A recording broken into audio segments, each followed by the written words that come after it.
E ainda falando sobre eleições, nos principais colégios eleitorais do país, algumas surpresas e muita expectativa agora para o segundo turno. Para entender melhor esse cenário, a gente vai falar ao vivo com Melilo Diniz, que é advogado e analista político, vai nos ajudar aí a traçar um panorama do que aconteceu nas urnas e o que a gente pode esperar daqui para frente.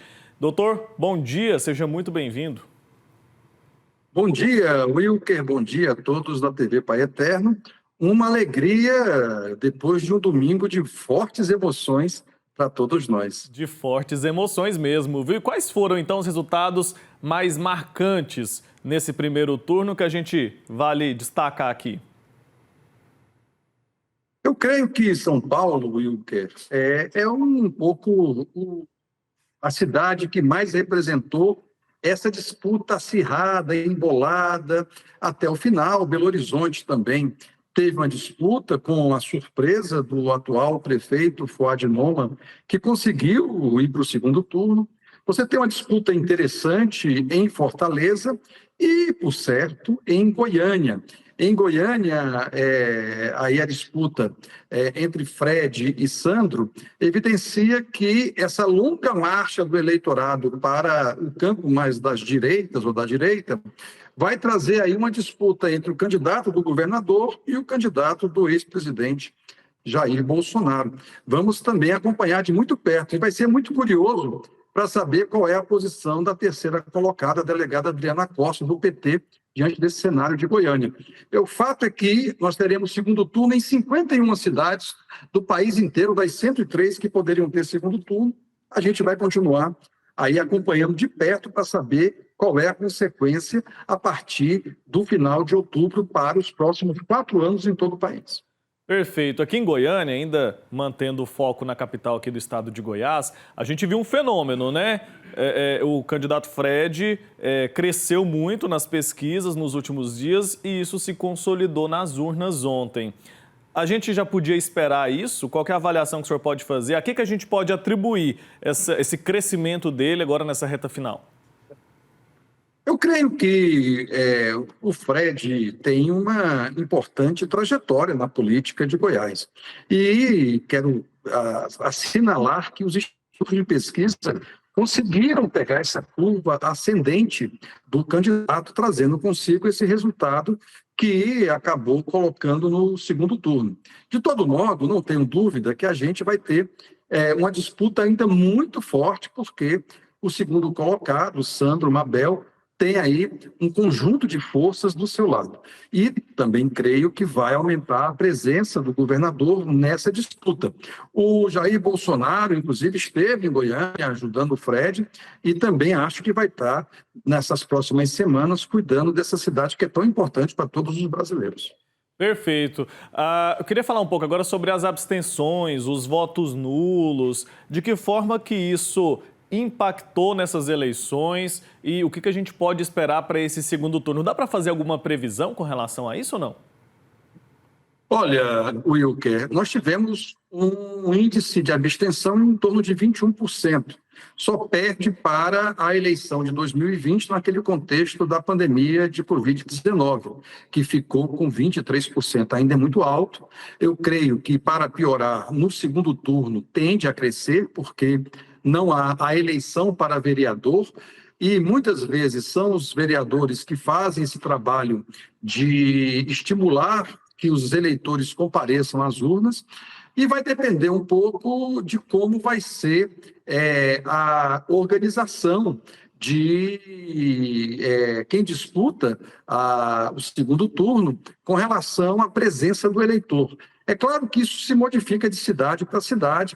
Eu creio que, no caso de Goiânia, a abstenção esteve abaixo dos padrões usuais. São Paulo também, por vários motivos, a abstenção, enquanto Belo Horizonte bateu 32% de abstenção, que é um número fora da curva da média nacional. Eu creio que a previsão que dá para fazer é que se os partidos, se os políticos e se também os órgãos da Justiça Eleitoral não estimularem o comparecimento, facilitarem, melhorarem a organização, os números da abstenção devem continuar nessa casa dos 20%. Perfeito, Menino. A gente viu um movimento também dos eleitores, eu queria que você nos ajudasse a entender isso. Os eleitores foram muito ali para os partidos de centro nessas eleições. O Centrão, como a gente chama, né, elegeu mais de 50%, ali, foi eleito em mais de 50% das cidades. Ó, o PSD, o MDB e o PP e o União Brasil, que compõem o Centrão, dominaram as eleições, conquistando juntos mais da metade das prefeituras. Juntos aqui, o PSD, o MDB, o PP e o União Brasil elegeram mais de 3 mil prefeitos nesse primeiro turno, o que corresponde a 54% das cidades aqui no país. A que a gente pode atribuir isso? Há dois fatores. O primeiro deles, Wilker, é essa longa marcha para o campo da direita do eleitorado brasileiro. As últimas pesquisas indicam que cerca de 30% do eleitorado brasileiro se define como de direita, contra 15%, 17% de quem se define como de esquerda. Essa é a primeira razão. Depois, há um motivo bem matemático. Essas siglas que você listou, vou repetir, PL, União Brasil, PSD, PP, MDB, Republicanos, eles tiveram 60% do fundo eleitoral, que é de 5 bilhões. Uma conta de padaria, isso significa 3,5 bilhões de reais dedicados a esses partidos e a essas candidaturas, sem contar a competência que eles tiveram de administrar esses recursos públicos para eleger seus candidatos. E aí, o PT, por exemplo, ficou com somente 12,5% desses recursos, cerca de 620 milhões de reais. Estou lendo aqui os números porque não dá para saber todo de cabeça. Mas o fato é que essa verba pública colocada à disposição desses partidos ajudou muito, a que o resultado eleitoral evidenciasse essa lista. Quais foram os três que mais detiveram prefeituras? O PSD, que supera o MDB, que dos últimos 20 anos foi o grande campeão, hoje foi o PSD, seguido pelo MDB, e em terceiro lugar pelo PP, que é o Partido Progressista.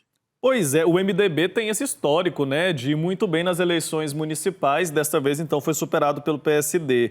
Agora, essa turma aqui desses partidos que eu mencionei, eles usam muito bem as redes sociais, ao contrário da maioria dos partidos da esquerda. Até que ponto as redes sociais podem ter sido fator determinante para essas eleições municipais? Ou não tem tanto peso assim? Tem muito peso, tem muita importância. Claro que o trabalho de base, é claro que também o programa eleitoral, aquele que a gente assiste no horário eleitoral, tem a sua relevância. Mas as redes sociais têm grandes vantagens, porque permite, por exemplo, que candidatos que não são tão conhecidos tenham um maior ou um melhor resultado eleitoral. Vou dar um exemplo.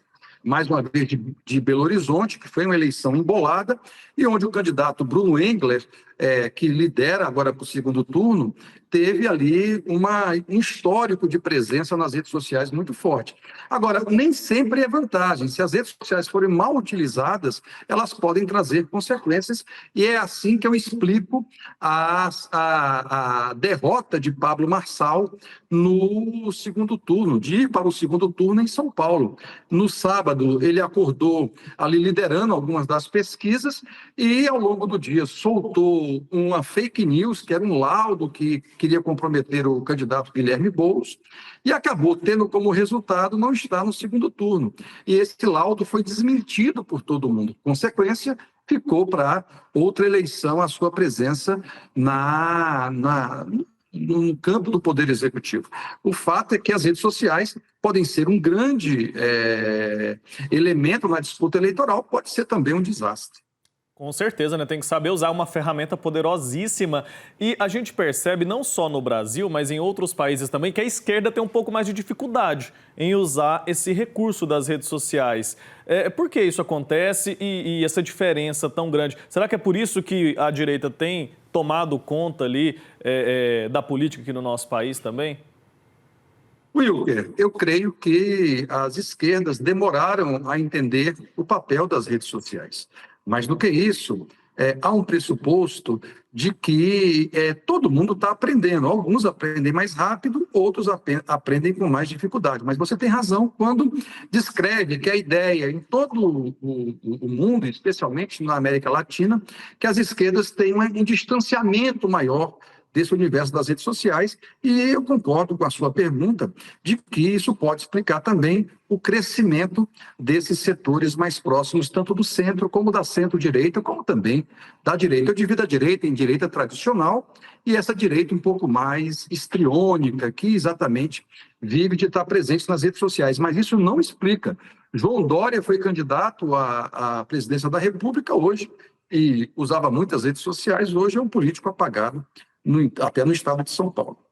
Vai entender, né? Esse cenário aí da política, ele traz muitas surpresas para a gente. Vamos acompanhar, então, esse segundo turno, como que as coisas vão se desenrolar. Professor, obrigado pelo seu tempo aqui com a gente. Até a próxima, viu? Ô, Wilker, ainda bem que é complexo, porque permite que eu visite mais vezes a TV Pai Eterno junto com vocês. Obrigado pela oportunidade e até a próxima. E é sempre bem-vindo, professor. Até a próxima. Tchau, tchau.